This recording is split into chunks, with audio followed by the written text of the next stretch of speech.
എല്ലാ കൂട്ടുകാർക്കും കഥാസാഗരത്തിലേക്ക് സ്വാഗതം. ഇന്ന് നമ്മൾ പറയുന്നത് കാകോലുകീയത്തിലെ 15ാമത്തെ കഥയാണ്. ഒരു കാട്ടിൽ ഖരനഖരൻ എന്നൊരു സിംഹം വസിച്ചിരുന്നു. ഒരു ദിവസം അവന് ഒരു ജീവിയെയും തിന്നാൻ കിട്ടിയില്ല. അവൻ വിശന്നു തളർന്ന് അലഞ്ഞു തിരിഞ്ഞ് ഒരു പർവ്വതത്തിൽ കണ്ട ഗുഹയിൽ കയറിയിരുന്നു. രാത്രിയായാൽ ഗുഹയിൽ ഏതെങ്കിലും ജീവി വരാതിരിക്കുകയില്ലെന്ന വിശ്വാസത്തോടെ അവൻ നിശബ്ദനായിരുന്നു.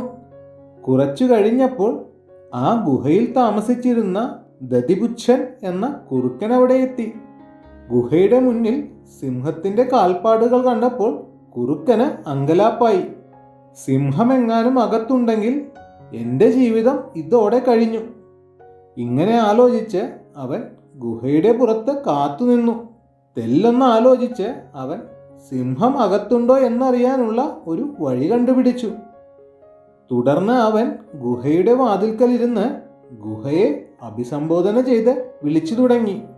1-2 പ്രാവശ്യം ഗുഹേ ഗുഹേ എന്ന് വിളിച്ചതിന് ശേഷം അവൻ പറഞ്ഞു, എടാ ഗുഹേ, ഞാൻ പുറത്തുപോയി വരുമ്പോൾ നിന്നെ വിളിക്കണമെന്നും പകരം നീ എന്നെ അഭിവാദ്യം ചെയ്യാമെന്നും നാം തമ്മിലൊരു കരാറില്ലേ? നീ മിണ്ടുന്നില്ലെങ്കിൽ ഞാൻ നിന്നോട് പിണക്കമാണ്.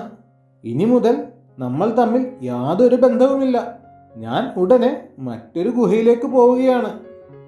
അകത്തിരുന്ന് ഇത് കേട്ട സിംഹം ഇങ്ങനെ വിചാരിച്ചു, ഇവൻ തിരിച്ചെത്തുമ്പോൾ ഈ ഗുഹ പതിവായി ഇവനെ അഭിസംബോധന ചെയ്യുന്നുണ്ടാകും. ഞാൻ ഉള്ളതുകൊണ്ട് ചിലപ്പോൾ മിണ്ടാത്തതാവാം. അതിനാൽ ഗുഹയാണെന്ന ഭാവത്തിൽ ഞാൻ തന്നെ ഇവനെ അഭിസംബോധന ചെയ്തു കളയാം. ഇവൻ അകത്തു കടന്നാൽ എൻ്റെ ഭക്ഷണത്തിനൊരു വഴിയാവുകയും ചെയ്യും. തുടർന്ന് സിംഹം കുറുക്കനെ അഭിസംബോധന ചെയ്ത് അകത്തേക്ക് ക്ഷണിച്ചു. സിംഹത്തിന്റെ സംസാരം ഗുഹയിൽ മുഴങ്ങി കേട്ട ഉടനെ കുറുക്കൻ അവിടെ നിന്നും ഓടി രക്ഷപ്പെട്ടിട്ട് പറഞ്ഞു, ഞാനിവിടെ പാർപ്പ് തുടങ്ങിയിട്ട് വളരെ കാലമായി. ഇതുവരെയും ഞാൻ ഒരു ഗുഹയും മിണ്ടിക്കേട്ടിട്ടില്ല.